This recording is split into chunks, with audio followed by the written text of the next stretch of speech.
சோம்பேறியே, நீ எவ்வளவு நேரம் படுத்திருப்பாய்? எப்பொழுது உன் தூக்கத்தை விட்டு எழுந்திருப்பாய்?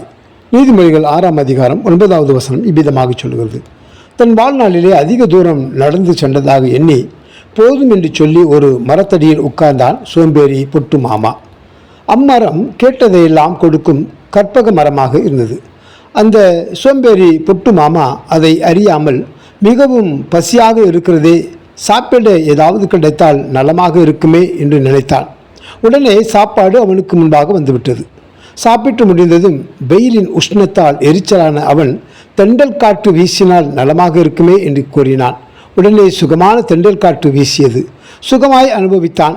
நல்ல காற்றுக்கு தூக்கம் வருகிறதே, பஞ்சு மெத்தையுடன் ஒரு கட்டில் இருந்தால் நன்றாக இருக்குமே என்று கூறினான். கட்டிலும் வந்தது. பஞ்சு மெத்தையுடன் ஆனந்தமாய் படுத்து தூங்கினான். திடீரென்று அவன் மனதில் ஒருவிதமான பயம் தோன்றியது.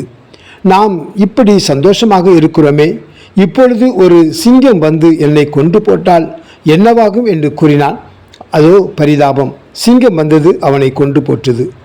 சோம்பேறியே, நீ எறும்பிடத்தில் போய் அதன் வழிகளை பார்த்து ஞானத்தை கற்றுக்கொள் என்று நீதிமொழிகள் 6ஆம் அதிகாரம் 6வது வசனத்திலே ஞானி கூறுகின்றான்.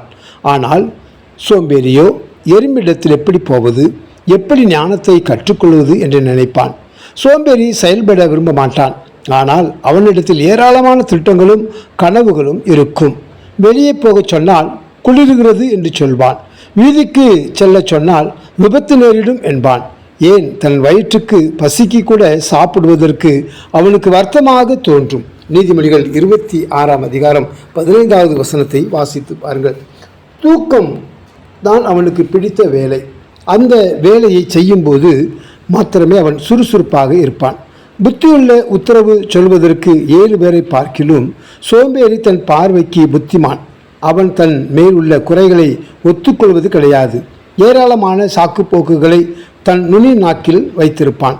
இப்படிப்பட்டவர்களை நமது ஆண்டவர் ஆசீர்வதிக்க முடியாது. எனவே சோம்பல் நின்று கடினமாக உழைப்போம். தரித்திரம் மாறும், சரித்திரம் போற்றும் சாதனை படைப்போம். சிறுமை, வறுமை, வெறுமை என்பதே சோம்பேறியின் தீராத நிலைமை.